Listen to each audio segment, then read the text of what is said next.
సంవత్సరాలు సమ్మర్లో ట్రైనింగ్లు ఇవ్వాలని ప్రయత్నం చేస్తున్నాం. దాన్ని కూడా మీరు ఉపయోగించుకోవాలని. మీరు స్కూల్లో బాలోత్సవ కమిటీలో రాష్ట్ర వ్యాప్తంగా ఒక 40 చోట్ల జరుగుతున్నటువంటి ప్రక్రియని ప్రభుత్వానికి కూడా రిపోర్ట్ వెళ్ళి ప్రభుత్వం కూడా ఆలోచన చేసింది. వచ్చే జూన్ జూలైలో శనివారం నో బ్యాగ్ డే, అంటే మీరు తినడానికి క్యారేజీ వాటర్ బాటిల్ తప్ప పుస్తకాలు తెచ్చుకోక్కర్లేదు. ఏ రోజు సాటర్డే నో బ్యాగ్ డే. అప్పుడు మీరు ఇలాంటివన్నీ నేర్చుకోవచ్చు, మీకు వచ్చినవన్నీ ప్రదర్శించవచ్చు, బాలోత్సవానికి చక్కగా సిద్ధం కావచ్చు. అలాగే మేము కోరేది ఏంటంటే ప్రతిరోజు మీ ప్రేయర్లో ప్రిన్సిపాల్ గారిని దేశమును ప్రేమించమన్నా పాడించమన్నా పడతారా?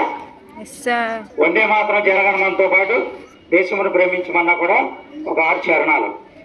అలాగే వారానికి ఒకసారి ప్రియాంబుల్ ఆఫ్ ది కాన్స్టిట్యూషన్ తెలుగులో ఇంగ్లీష్లో ఒకరోజు అది ఒకరోజు ఇది. దాని అర్థం మీరు నేర్చుకోవాలి, తెలుసుకోవాలి.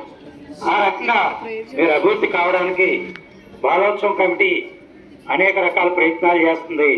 మీ యాజమాన్యం ప్రోత్సహిస్తుంది. మీ టీచర్స్ మంచి ట్రైనర్స్గా మిమ్మల్ని డెవలప్ చేస్తున్నారు.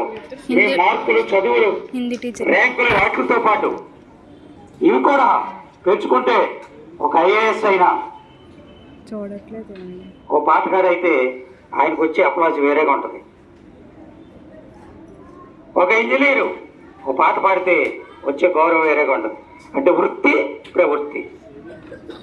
మీరు మంచి మార్కులతో పాస్ అవుతారు, మార్కులు అస్మానం కనపడతాయా? ఓ పాట పాడగలరు అనుకో, అది కనపడుతుంది అన్నారు. ఓ యాంకరింగ్ చేయగలరు అనుకో, అది కనపడుతుంది. ఒక మంచి ఆర్ట్ తయారు చేసి పెట్టారనుకో, కనపడుతుంది. కాబట్టి వీటిని కూడా అభివృద్ధి చేసుకోవాలి.